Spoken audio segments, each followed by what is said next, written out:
Hey everyone, welcome back. One of the things I love about our deep dives is how Oh, no. they help us uncover those hidden biases. Oh, yeah.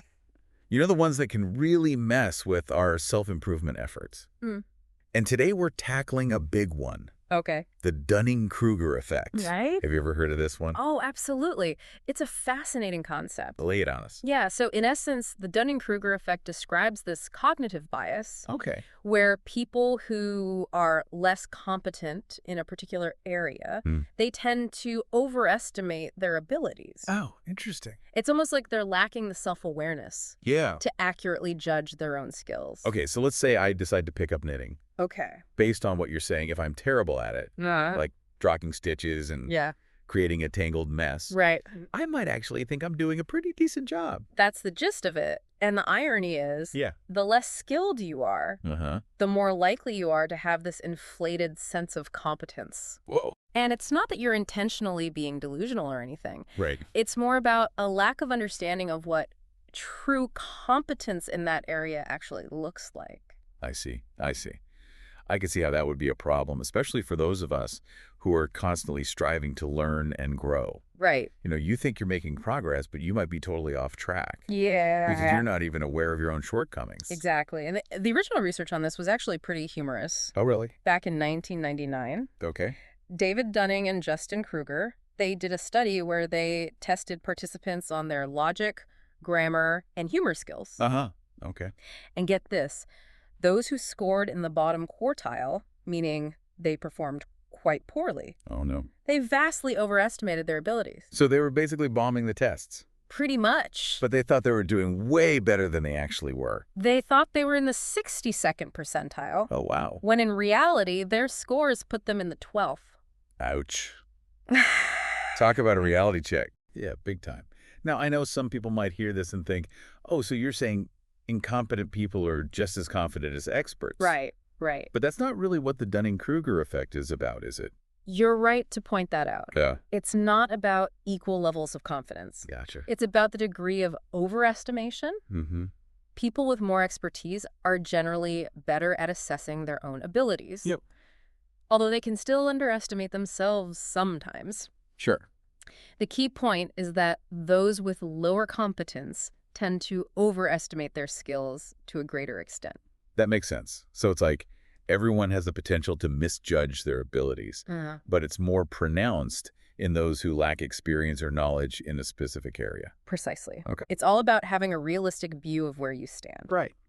And to understand why this happens, there are a few different explanations that researchers have put forth, Okay. each offering a unique perspective on how our minds work, or sometimes don't work, when it comes to evaluating ourselves. Okay. I'm all ears. Let's dive into those explanations because I'm curious to know what's going on in our brains Yeah, for sure. that leads to this skewed self-perception. So one explanation is the metacognitive explanation, Okay. which basically suggests that people who are less competent in a particular area, Right. they lack the metacognitive skills to accurately judge their own performance. Interesting. They might be missing that internal feedback loop Mm-hmm. that allows them to recognize the difference between good and bad performance. So it's like they're missing that inner critic Yes, that helps us evaluate our own work. exactly. It's like they're trying to build a house without a level. Okay. They don't have the tools to accurately measure how straight or sturdy their work actually is. That's a great analogy. Facts. So they might be putting in a lot of effort, Yeah. but not seeing the results because they don't have the awareness to identify and correct their mistakes. Right. And another perspective is the statistical explanation, which focuses on statistical phenomena like regression to the mean and the better than average effect. Right. Now, these might sound a bit technical, Yeah, a little bit. but they have real-world implications for how we perceive our abilities. Okay, I have to admit, regression to the mean sounds a bit intimidating. I know, right? Can you break it down for us in plain English? Absolutely. Think about it like this. Okay. Imagine you have a really bad day at work. Everything seems to go wrong. Yeah, Chances are the next day won't be quite as terrible. hopefully. Not because you suddenly became a superstar overnight, Uh-huh. Right. but simply because statistically, it's unlikely to have two awful days in a row. I see. I see. That's regression to the mean. Extreme values tend to move closer to the average over time. So in terms of the Dunning-Kruger effects, if someone with low competence initially overestimates their ability, Right. their self-assessment is likely to become more accurate over time, even if their skills don't actually improve much. Simply because statistically, they can't stay at that extreme level of overestimation forever. That's it. And the better than average effect adds another layer to this. Okay. It's this common human tendency to think we're above average Uh-huh. in various skills and traits, even though statistically that's impossible. I've definitely fallen into that trap myself. Me too. It's like we all want to believe we're special and talented, Right. even if the reality is a bit more average. Right. And when you combine that with regression to the mean, Yeah, you can see how people with low competence might initially overestimate their abilities even more. I see. They start with an inflated sense of competence, Uh-huh. and then statistical factors make it seem like their assessments are becoming more accurate, Right. even if they aren't actually getting any better. Yeah. That's a really interesting way to think about it. Yeah. So we've got this internal metacognitive explanation Uh-huh. and this external statistical explanation. Mm-hmm. Are there any other theories about why this effect happens? There's also the irrational explanation, which focuses on the role of prior beliefs. Okay. Basically, it suggests that people with low competence might have overly optimistic beliefs about their skills before they even start a task. Oh, interesting. These pre-existing notions, even if they're unfounded, Yeah. can lead to inflated self-assessments. Oh, it's like they're already starting with a biased baseline, Right. assuming they're better than they actually are, Uh-huh. which then colors their perception of their own performance. Exactly. It's like if I went into a pottery class convinced I was a natural, Uh-huh. even though I'd never touched clay before. Uh-huh. I can see it.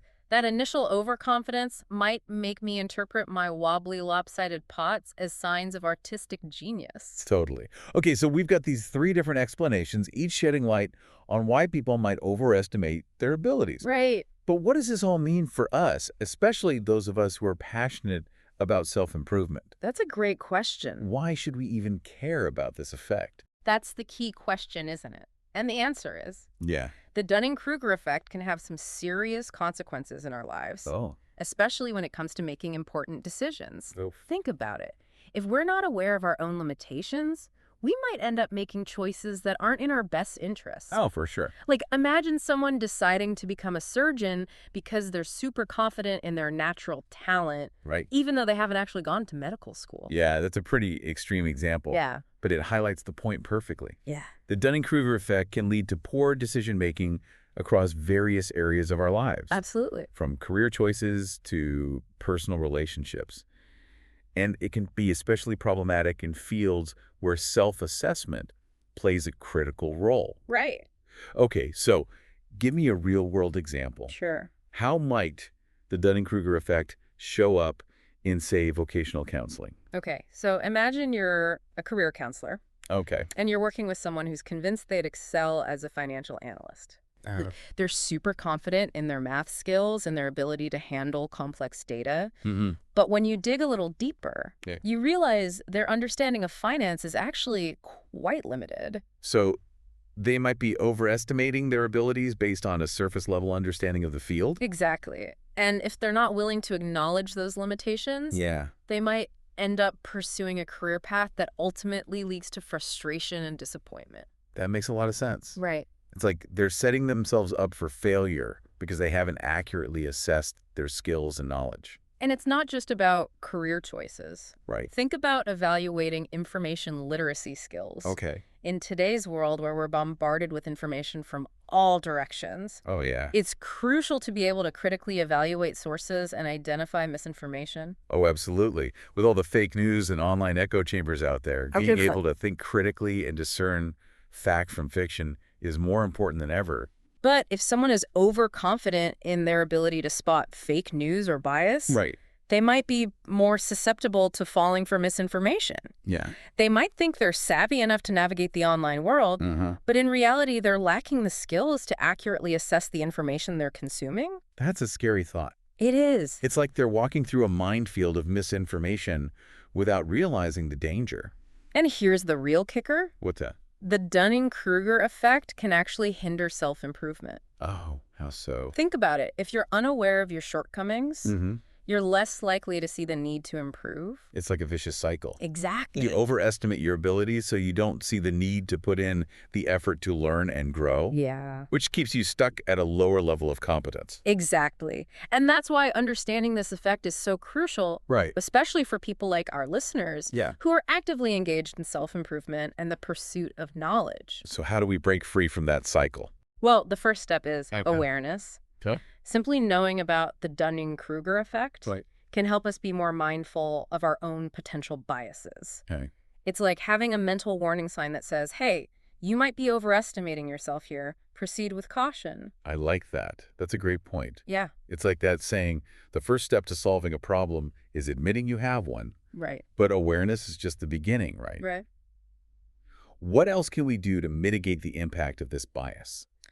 The next step is to cultivate intellectual humility. Oh, It's about acknowledging that we don't have all the answers and being open to the possibility that we might be wrong. I love that idea. Yeah, It's about embracing that beginner's mindset, right. that willingness to be a student, even in areas where we think we're pretty knowledgeable. Exactly. And it means being open to feedback, Okay. even if it's not what we want to hear. Right. Sometimes the most valuable insights come from people who are willing to challenge our assumptions and point out our blind spots. That can be tough, though, right? Yeah. No one likes to hear that they're not as good at something as they thought they were. It can be challenging, Yeah. but it's essential for growth. Uh, Think of it as an opportunity to learn and improve. Okay. Instead of getting defensive or dismissing feedback, Right. try to see it as a valuable gift. So instead of thinking, "Ugh, they're just trying to be mean," Right. we should be thinking, okay, maybe there's something here I can learn from. Exactly. And remember, feedback doesn't always have to come from other people. Oh, that's true. We can also cultivate self-reflection Mm-hmm. and regularly evaluate our own skills and knowledge. Okay. Ask yourself, what are my strengths? What are my weaknesses? What areas do I need to improve in? It's like doing a personal inventory of our skills and knowledge. Yeah. And the key is to be honest with ourselves, right? No sugarcoating. Honesty is crucial. Yeah. It's tempting to focus on our strengths and downplay our weaknesses, Yeah. but that's not going to help us grow. It's about being realistic and acknowledging areas where we need to put in more effort. And sometimes that means stepping outside of our comfort zones and trying new things. Yes. It's easy to stick with what we're good at, Right. but real growth often happens when we challenge ourselves to learn something new. Absolutely. And that's where your intellectual curiosity can become a superpower. That's a good point. Embrace that desire to Yeah. learn and explore. Yeah. And don't let the fear of being wrong hold you back. So it's about having that growth mindset, that belief that our abilities can be developed with effort and learning. Mm-hmm. And it's about remembering that making mistakes is part of the process. Exactly. We all make mistakes. Yeah, for sure. The key is to learn from them and use them as opportunities for growth. Right. And remember, even the most intelligent and accomplished people fall prey to the Dunning-Kruger effect. Oh, well. It's a human cognitive bias, Ah, not a sign of stupidity. that makes me feel better. So don't beat yourself up if you find yourself overestimating your abilities in a particular area. That's reassuring. It means we're all in this together. So what's the takeaway here? Good question. What's the one thing we want our listeners to remember about the Dunning-Kruger effect? The key takeaway is that awareness is power. Mhm. Simply knowing about this effect can help us be more mindful of our own potential biases and take steps to mitigate their impact. I like it. It's about cultivating intellectual humility, being open to feedback, and embracing a growth mindset. That's great advice. Thank you.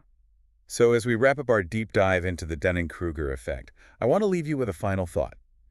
Now that you're aware of this cognitive bias, how might it be influencing your own self-perceptions and decisions? You know, it really makes you think Yeah? about all the different ways this Yeah. would be playing out in our lives. Are there areas where you might be overestimating your abilities? That's a great question. What steps can you take to address those blind spots and continue on your path of self-improvement?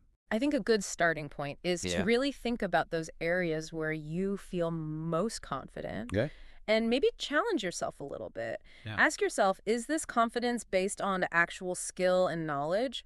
Or am I maybe letting the Dunning-Kruger effect lead me astray? It's like taking a step back Yeah, and really evaluating those areas where we think we're experts. exactly. And don't be afraid to seek out feedback from others. Oh, yeah, that's a good point. Sometimes an outside perspective can be really helpful in identifying those blind spots. And it's not just about identifying areas where we need to improve, right? Right. It's also about celebrating our strengths. Absolutely. Recognizing and appreciating our strength is just as important as acknowledging our weaknesses. For sure. It helps us build confidence and focus our efforts on areas where we can truly excel.